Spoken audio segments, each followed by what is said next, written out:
جب اپنے بابا علی علیہ السلام کو دفنا کر حسن و حسین واپس پلٹ رہے تھے، رستے میں ایک شخص کو دیکھا جو بوڑھا تھا، نابینا تھا اور مٹی پر بیٹھ کر رو رہا تھا۔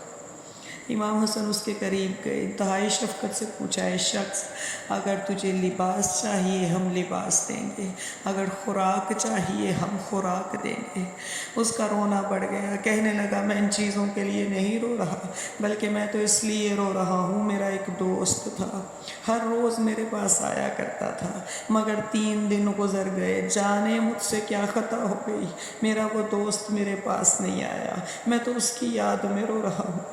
امام حسن نے فرمایا، اچھا یہ بتاؤ تمہارے دوست کا چہرہ کیسا تھا؟ کہنے لگا، میں نابینا ہوں، نہیں جانتا میرا دوست کیسا تھا۔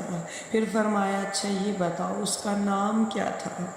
وہ نابینا کہنے لگا، میں نام کیا بتاؤں، جب کبھی بھی پوچھتا تھا تمہارا نام کیا ہے تو وہ مجھے یہی کہہ دیتا تھا، نام جان کے کیا کرو گے، فقیر جالس فقیرن، ایک فقیر دوسرے فقیر کے پاس بیٹھا ہے، مسکین جالس مسکینن، ایک مسکین دوسرے مسکین کے پاس بیٹھا ہے۔